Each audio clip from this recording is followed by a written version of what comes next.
Hey, boxing fans. Let's talk about uh, Gennady Golovkin and Roman Chocolatito Gonzalez fights on April the 23rd. Let's start with the flyweight. Gonzalez, he beat McWilliams Arroyo. I thought that he would stop him late. I picked him by around a eighth or ninth round stoppage, but McRoyo was actually tough. We knew that he was tough, but he actually stood in there and hung pretty good with Roman Gonzalez. And I actually thought he fought a pretty good fight. Those first few rounds, I thought that Gonzalez was going to be in trouble. I thought that I liked the combinations that Arroyo was throwing. But ultimately, Gonzalez began to take over the fight. Now, what I didn't particularly like was I didn't like how much that Gonzalez was getting hit.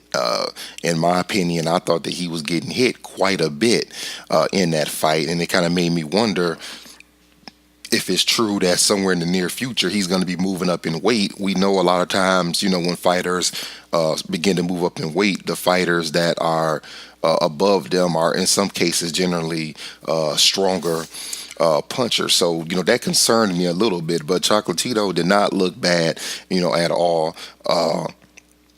And I do think that even though Arroyo put up a good fight, I still think that in the end, it was another dominant performance by Gonzalez. Hey, you can't knock them all out. So because he didn't knock this guy out, who was a very good and a tough fighter, should not be looked down upon for Gonzalez. Now, when he was interviewed after the fight, he said that he may have one more fight at flyweight and then move up to super flyweight. But I was looking at 5 opponents. Let's just say it's not true. Let's say that he can make that weight for, let's say, another year and a half. I was looking at, there are still some very interesting fights at flyweight for Roman Gonzalez.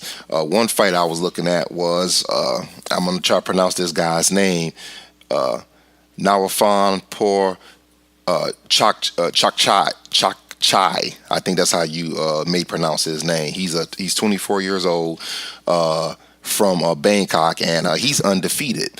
And it seems that this could be a fight that HBO could try to put on for Gonzalez. You could bring in I know nobody knows this guy, but he's undefeated, and you could kind of put it as undefeated. He's about 4 years younger than Gonzalez, so you can try to go about it that way. And he's ranked 12th in the world. After that, I was looking at Kazuto Ioka, the guy who had the split decision loss to Rinrung. And there are some who actually feel that he was robbed in that fight. This is another young fighter, one loss, that they could try to get in the ring with Gonzalez. The third fight I'm looking at is actually Mr. Amnat Rinrung himself, the guy that people call the flyweight version of Bernard Hopkins. It would definitely be a rough fight. I actually would love to see that fight. If he can only do a couple of fights, I would love to see that one, because this guy is tough. If you remember the fight against Shaming, who I'm going to mention in a minute, Ring Rung, rough handled him, and he did the same thing with Ioka. You could look that fight up and find it. That would be a good fight. And then the fourth fight, of course, is Mr. Zo Shaming himself. This is the fight that I wanted a year ago for Gonzalez. Why? Because I feel that even though Zo does have skills, I still think that he's a product of a hype job from all the Olympics he went to, and I would love to see Gonzalez put that head on his resume. And then, of course, the fifth fight would be the rematch with Juan Francisco Estrada that we all want to see. Now, the truth is that if it's true and he can only make one, maybe 2 more fights, maybe he goes for if he can't get Shamin, he goes for Rinrung and then the rematch with Estrada, and then move up to 115, where there's actually I was just looking at the top 20, and there's actually some pretty good fights at 115 for Roman Gonzalez. Looking at through the top 20, you have the Takamu Inui, who is the brother of Naoya, Naoya. It's hard to pronounce some. Sorry, it's hard to pronounce some of these dudes' names, but Inui, I can pronounce that much. Right now, he's ranked 15th. He's undefeated. I know he doesn't have many fights, but I'm just using that as that could be maybe a teaser fight for something in the future. Maybe not, because the guy only has 6 fights. Khalid Yafai from Birmingham over in the UK, 18-0 is a fight that they could be looking at. A lot of undefeated fighters in that top 20. This would be an unnecessary fight, but Omar Narvaez, the longtime champion, he's 40 years old. He's definitely past his best, but if they just wanted to get a name for Gonzalez at 115 when he first get up there, that would be one. Luis Concepcion is up there. And then, of course, you have McJoe Arroyo, the brother to McWilliams Arroyo, the guy that Gonzalez just beat. That would definitely be a good fight. And, of course, the number one fight there is Naoya Inoue. Who is number one in the division. He may be 9-0, but this dude is the real deal. I've found 4 of his fights, and you should look him up for yourself and check it out. This dude is the real deal.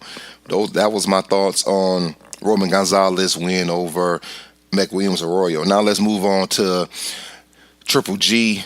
Gennady Golovkin beat another young prospect, if you will, even if he was at that level. In 2 rounds, I thought that the young man would move around a little bit more, and I thought Golovkin would get him out of there in 7 or 8. I thought he would maybe bang on him, and then finally go ahead and get him out of there. But I'm actually impressed and happy that Golovkin got him out of there in 2, because that's what you should do when you're fighting opponents like that. No disrespect, but you should get them out of there relatively quick. They shouldn't really be hanging around. He does. It wasn't, much of an event like pretty much everybody thought. So now the question is, what does Golovkin do? Does he move up to 168 because nobody will fight him at 160? Does he start meeting in the middle at catchweights and fight junior middleweights? My opinion is he should stay at middleweight. He seems to have no trouble making the weight. And if he doesn't have any trouble making the weight, he doesn't need to move up, just like Bernard Hopkins. I was not in favor of rushing Bernard Hopkins to move up in weight. As long as B-Hop can make 160 pounds, let him fight there and defend his title. There are 6 interesting fights that I still see at middleweight. And for Gennady Golovkin, one would be Daniel Jacobs. Yes, some people will talk about Daniel Jacobs is on Showtime, and he's promoted by Al Heyman. And then you have Golovkin on HBO. I still believe that no matter what, they can find a way to make that fight happen. At this point, Golovkin is about to be out of his prime.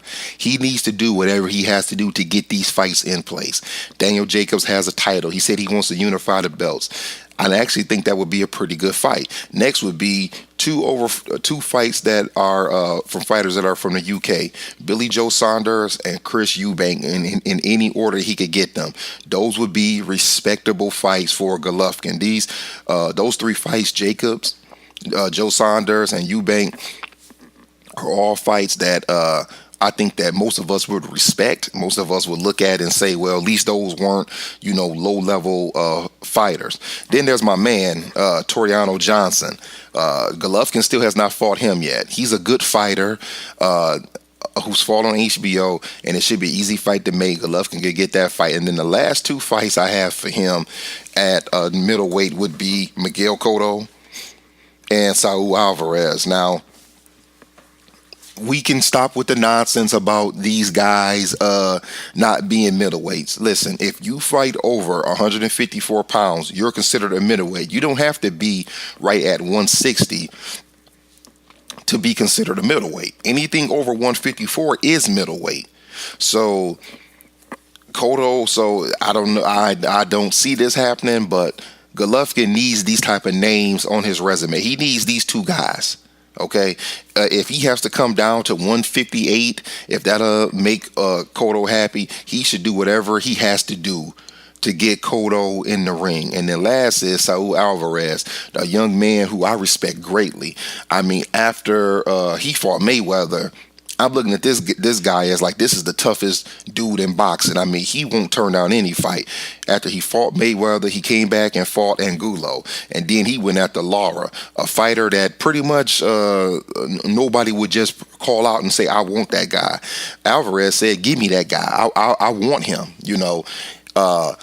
So he has definitely gone after the tough fights, and of course, he fought, Cotto, and recently he fought Kirkland. So Saul Alvarez has only fought tough competition, and a lot of people say that, well, Canelo is gonna fight Golovkin, but that fight needs to be made sooner and not later. Now, looking at these six, the way that Golovkin fights, he could actually knock all of these out by the end of 2017. I mean, he got rid of Wade with no problems at all in 2 rounds. He barely got hit except for the few times he let Wade let his hands go, but he suffered no damage, and it's only April. Golovkin could easily, I mean, he probably could get 3 in, but if not, he could get 2 in. I mean, he could try to fight Billy Joe Saunders and either Tariana Johnson or Daniel Jacobs this year, or he could try to get 3 in and go for Jacobs and fight Saunders and Eubank and get all 3 of them in this year, which will leave him with 3 of the other guys I said for next year. Anyway, that was my thoughts on the fights last night. I mean, nothing, super impressive, but hey, it's like that sometimes in boxing. All right, talk to y'all later.